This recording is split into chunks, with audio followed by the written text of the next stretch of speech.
কুষ্টিয়ার দৌলতপুর সীমান্ত দিয়ে শিশু ও নারী পুরুষ সহ 12 জনকে বিএসএফ পুশিনের চেষ্টা করেছে। এ নিয়ে আরো জানাতে সেখান থেকে সরাসরি যুক্ত হচ্ছেন আমাদের সহকর্মী নাহিদ হাসান তিতাস।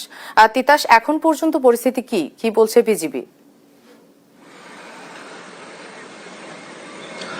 মনে সকাল থেকেই দৌলতপুর সীমান্তের অবস্থা কিন্তু একেবারেই থমথম এবং উত্তেজনা বিরাজ করছে বিজিবি এবং স্থানীয়দের মাঝে। আজ ভোরে কিন্তু বিএসএফ অবৈধভাবে 12 জনকে পুশিং এর চেষ্টা করে এবং এটি কিন্তু স্থানীয়রা জানার পরে বিজিবিকে জানালে তখন কিন্তু বিজিবি এদেরকে আটক করে এবং শূন্য রেখাই প্রেরণ করে। এখন বর্তমানে যে পুশিংকৃত যে 12 জন রয়েছে তারা কিন্তু 148 পিলারের, অর্থাৎ দৌলতপুর সীমান্ত ভারত বাংলাদেশ সীমান্তে যে দৌলতপুরের 48 পিলার নং আছে সেখানেই কিন্তু পুশিংকৃত যে 12 জন তারা কিন্তু অবস্থান করছেন। এদিকে কিন্তু এই পুশিং এর ঘটনাকে কেন্দ্র করে দৌলতপুর যে সীমান্ত অঞ্চল রয়েছে সেখানে কিন্তু চরম উত্তেজনা বিরাজ করছে বিজিবি এবং স্থানীয়দের মাঝে। আমরা স্থানীয়দের বরাতে যেটি জানতে পেরেছি যে আজ ভোরে আজানের সময় কিন্তু 12 জনকে বিএসএফ লাইট বন্ধ করে পুশিং করে এবং এরপরে যখন সীমান্ত পার হয়ে এই 12 জন আসতে থাকে তখন স্থানীয়দের চোখে পড়ে। স্থানীয়রা বিষয়টি বিজিবিকে জানালে বিজিবি কিন্তু তাদের ওখান থেকে আটকের পরে তাদের শূন্য রেখায়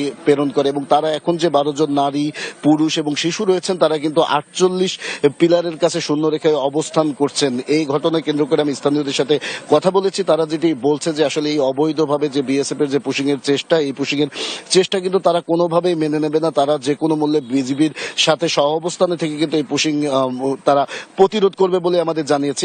এই বিষয়ে আমরা 47-এর অধিনায়কের সাথে কথা বলেছি। তিনি যেটি জানিয়েছেন যে আসলে 12 জনকে এখন পর্যন্ত তারা 12 জনকে উদ্ধার করার পরে তারা শূন্য রেখায় প্রেরণ করেছে এবং বিএসএফ কে তারা আমন্ত্রণ জানিয়েছেন পতাকা বৈঠকের জন্য। তবে এখন পর্যন্ত কিন্তু বিএসএফ এর তরফ থেকে কোনো ধরনের কোনো তারা সাড়া পায়নি। তারা যেটি বলছে যে তারা কোনোভাবেই যে এই যে পুশিং, অবৈধ পুশিং এর, এটি কিন্তু তারা মেনে নেবে না এবং তারা যে কোনো মূল্যে এটিকে প্রতিহত করবে বলে আমাদের জানিয়েছেন বিজিবির তরফ থেকে। আর এদিকে এই যে আজকে সকাল থেকেই কিন্তু যে এই পুশিং এর কেন্দ্র করে যে সীমান্ত এলাকায় কিন্তু পুরা উত্তেজনা বিরাজ করছে। 46 কিলোমিটার এলাকায় কিন্তু বিজিবির তরফ থেকে টহল জোরদার করা হয়েছে এবং তার পাশাপাশি কিন্তু যারা স্থানীয় রয়েছেন তারাও কিন্তু বিজিবির সাথে অবস্থান করছেন এবং টান উত্তেজনা বিরাজ করছে। এখন আমরা সেখানের সর্বশেষ খবর এতটুকু বলতে পারি যে এখন পর্যন্ত যে যারা এই পুশিং এর চেষ্টা করেছে যাদের বিএসএফ, সেই 12 জন কিন্তু সীমান্তের 148 নং পিলারের যে শূন্য রেখায় সেই শূন্য রেখায় অবস্থান